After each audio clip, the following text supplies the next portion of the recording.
Santosh Venky sir ಅವರು ನಾನು ಅವಾಗಲೇ ಇಂಟ್ರೊಡಕ್ಷನ್ ಅಲ್ಲಿ ಹೇಳಿದೆ ಅರ್ಜುನ್ ಜನ್ಯ ಸರ್ ಸಿನಿಮಾ ಮುಖೇನ ಬಂದಿದ್ದು ಅಂತ ಹೇಳ್ಬಿಟ್ಟು ಅದ್ರಲ್ಲಿ ಒಂದು ಮ್ಯಾಜಿಕ್ ಮಾಡಿದೀರಾ ನೀವು ಒಬ್ಬ ಸಾಂಗ್ ಅಲ್ಲಿ. ಆ ಮ್ಯಾಜಿಕ್ ಬಗ್ಗೆ ಹೇಳ್ಬಿಡಿ, ನಂಗೆ ಕೇಳಿ ನಗು ಬಂತು. ಅದು ನಾನು ಫಸ್ಟ್ ಸಾಂಗ್ ಏನ 10ನೇ ಕ್ಲಾಸು ಆ ಟೈಮಲ್ಲಿ, 10th ಸ್ಟ್ಯಾಂಡರ್ಡ್ ಸ್ಕೂಲ್ ಮುಗಿಸ್ಕೊಂಡು ಹೋದೆ. ಅನ್ನಪೂರ್ಣೇಶ್ವರಿ ಸ್ಟುಡಿಯೋ ಅಂತ ಒಂದಿತ್ತು ಅಲ್ಲಿ,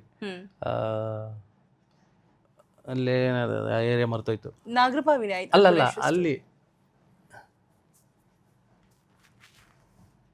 ಸ್ಟುಡಿಯೋ ಹೆಸರು ಮರ್ತೋಯ್ತು. ಸರಿ, ತುಂಬಾ 2001. ಸರಿ ಹೋದೆ, ಹಾಡಿದೆ, ಹಾಡಿ ಬಂದೆ. ಒಂದು ಹಾಡಿ ಅದಾದ್ಮೇಲೆ ಫಸ್ಟ್ ಆಲ್ಬಮ್ಗೆ ಅಂತ ಆಡಿದ್ದು ಸಾಂಗು. ಸೊ ಅದನ್ನ ಸಿನಿಮಾಗೆ ಹಾಕಿದ್ರು. ಸರಿ ಆಯ್ತು, ಮತ್ತೆ ಹೋಗಿ ಲಿರಿಕ್ ಅಲ್ಲಿ ಕರೆಕ್ಷನ್ ಇತ್ತು, ಮತ್ತೆ ಹೋಗಿ ಹಾಡಿದೆ. 2 ತಿಂಗಳಾದ್ಮೇಲೆ ಸರಿ ಮತ್ತೆ ಸಿನಿಮಾ ರಿಲೀಸ್ ಆಯ್ತು. ಸಿನಿಮಾಗೆ ಹೋಗಿ ನಮ್ಮ ತಂದೆ ಹೋದ್ರು, ಅದು ಸ್ವಲ್ಪ ಆ ಥರ ಸಿನಿಮಾ. ಸರಿ ಅಲ್ಲಿ ನೋಡಿದ್ರು, ನೋಡಿ ನಿನ್ ವಾಯ್ಸ್ ಯಾವ್ದೋ ಹುಡುಗಿಗೆ ಹಾಕ್ಬಿಟ್ಟಿದ್ರು. ನನ್ನ ಫಸ್ಟ್ ಸಾಂಗ್, ಡೆಬ್ಯೂ ಸಾಂಗ್ ಒಂದು ಹುಡುಗಿಗೆ ಆಡಿರೋದು ಹೆಗ್ಗಳಿಕೆ ನನ್ನಾಗಿದೆ. ನಾವು ಹುಡುಗರಿಗೂ ಆಡ್ತೀವಿ, ಹುಡುಗಿರ್ಗೂ ಆಡಿದೀವಿ. Super super. ಒಂದ್ 2 ಲೈನ್ ಹಾಡ್ಬಿಡಿ ಸರ್.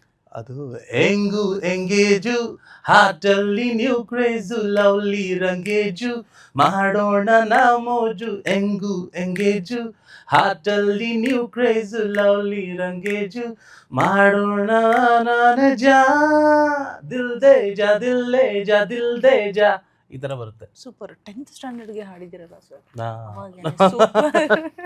ಫ್ಯಾಂಟಾಸ್ಟಿಕ್. ಸೊ ಅಲ್ಲಿಂದ ಅರ್ಜುನ್ ಜನ್ಯ ಸರ್ ಜೊತೆ ಜರ್ನಿ ಆರಂಭ ಆಗುತ್ತೆ. ಅಲ್ಲಿಂದ ನನ್ನ ಇದು ಮಾರುತಿ ಮಿರೇಸ್ಕರ್ ಅಂತ ಇದ್ದಾರೆ ನಮ್ಮ ಗುರುಗಳು. ಅವ್ರಿಗೆ ನಾನು ಎಲ್ಲ ಜಿಂಗಲ್ಸ್, ಅವರು ಲೋ ಬಡ್ಜೆಟ್ ಮ್ಯೂಸಿಕ್ ಎಲ್ಲ ತುಂಬಾ ಬರೋದಾಗ ಅವ್ರಿಗೆ ರೆಗ್ಯುಲರ್ ಆಗಿ ಆಡ್ತಿದ್ದೆ. ಮತ್ತೆ ಇಂದರ್ ಅಂತ ಇದ್ದಾರೆ, ಅವ್ರಿಗೆ ಒಂದು ಬಾಯ್ ಫ್ರೆಂಡ್ ಅಂತ ಒಂದು ಸಿನಿಮಾ ಬಂದಿತ್ತು, ಅದಕ್ಕೆ ಒಂದು ಆಡಿದ್ದೆ, ಟ್ರ್ಯಾಕ್ ಆಡಿದ್ದೆ. ಸೊ ಅದಾದ್ಮೇಲೆ ಹಂಗೆ ಭೂಗತ ಅದೆಲ್ಲ ಅವರೇ. ಲೋ ಬಡ್ಜೆಟ್ ಅಂದ್ರೆ ಅವಾಗ ಚಿಕ್ಕ ಮೂವೀಸ್ ತುಂಬಾ ಬರ್ತಿತ್ತು ನಿಮಗೆ 90s ಅಲ್ಲಿ.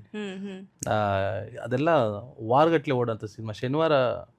ಶುಕ್ರವಾರ ರಿಲೀಸ್ ಆದ್ರೆ ಶನಿವಾರಕ್ಕೆ ತಗ್ತಿದ್ರು. ಆ ಥರ ಸಿನಿಮಾಗಳು ಎಲ್ಲ, ಆ ಥರ ಸಿನಿಮಾಗಳೆಲ್ಲ ಆಡಿ ಸೂಪರ್ ಬಂದು. ಓಕೆ, ಇವಾಗ ಏನಾದ್ರು ಅರ್ಜುನ್ ಜನ್ಯ ಅವ್ರು ಕಾಲ್ ಮಾಡಿ, ಬಿಕಾಸ್ ಅಲ್ಲಿಂದ ಆರಂಭದಿಂದ ನೋಡ್ಕೊಂಡು ಬಂದಿದ್ದಾರೆ, ಸೊ ಇವಾಗ ಏನಾದ್ರು ವಿಶ್ ಮಾಡಿದ್ದು, ಬಿಕಾಸ್ ಆ ಬೆಳವಣಿಗೆ ನೋಡಿದಂತಹ ಸಂದರ್ಭದಲ್ಲಿ ಫಸ್ಟ್ ಸಿನಿಮಾದಲ್ಲಿ ನಮ್ಮ ಮುಖೇನ ಇಂಟ್ರೊಡ್ಯೂಸ್ ಆದಂತಹ ಹುಡುಗ ಇಷ್ಟು ದೊಡ್ಡ ಮಟ್ಟಕ್ಕೆ ಬೆಳೆದಿದ್ದಾನೆ ಅಂದಾಗ ಒಂದು ಪ್ರಶಂಸೆ ಸಿಗತ್ತೆ. ಹೌದು, ಅದು ಇಲ್ಲಿ ಮಾಡಲ್ಲ. ಇಲ್ಲಿ ಯಾರು ಆತರ ಮಾಡಲ್ಲ. ಅದು ನಾವು ಎಕ್ಸ್ಪೆಕ್ಟು ಇಡಬಾರ್ದು. ಯಾಕಂದ್ರೆ expectation is the most killing weapon ಅಂತಾರೆ. Right right. ಸೊ ನಮ್ಮ ಕೆಲಸ ಏನೋ ನಾವು ಮಾಡ್ಕೊಂಡು ಹೋಗ್ತಾ ಇರಬೇಕು. ಗುರಿ ಅದಾಗೆ ಮುಟ್ಟುತ್ತೆ. ಜರ್ನಿ ಎಂಜಾಯ್ ಮಾಡ್ಬೇಕು ನಾವು ಅಷ್ಟೇ. ಸಕ್ಸಸ್ನಲ್ಲ, ಜರ್ನಿ ಅಷ್ಟೇ. ಅದು ಯಾವ್ದು ಚಿಕ್ಕ ಸಿನಿಮಾನೋ ದೊಡ್ಡ ಸಿನಿಮಾನೋ ಅವ್ರು ಹೊಗಳ್ತಾರ ಇವ್ರು ಹೊಗಳ್ತಾರೋ ಅದೆಲ್ಲ ಮ್ಯಾಟ್ರ್ ಆಗಲ್ಲ. ಡೆಸ್ಟಿನಿ ರೀಚ್ ಆಗಿದೀವ ಇಲ್ವಾ ಅಷ್ಟೇ. Super, fantastic. ಯಾಕೋ ಬೇಸರದಲ್ಲಿ ಹೇಳ್ತಿದ್ದೀರಾ? ಇಲ್ಲಪ್ಪ, ಏನಾದ್ರೂ ಬೇಸರ ಇದೆಯಾ ಸರ್ ಮೇಲೆ? ಆತರ ಇಲ್ಲ, ಡೆಸ್ಟಿನಿ ರೀಚ್ ಆಗೋದು ಮೇನ್ ಅಲ್ಲ. 100%. ಹೌದು, ನಾವು ಮೋಕ್ಷ ಅಂತೀವಲ್ಲ ಅದೇ ತರ. ಸೂಪರ್. ಸಂಗೀತದಲ್ಲೂ ಅಷ್ಟೇ, ಮೋಕ್ಷ ಸಿಗೋವರೆಗೂ ಹೋರಾಟ. ಏನೋ ಗೊತ್ತಿಲ್ಲ, ಸಂತೋಷ್ ವೆಂಕಿ ಸರ್ ಮಾರ್ಮಿಕ ನುಡಿಗಳನ್ನ ಆಡ್ತಾ ಇದ್ದಾರೆ.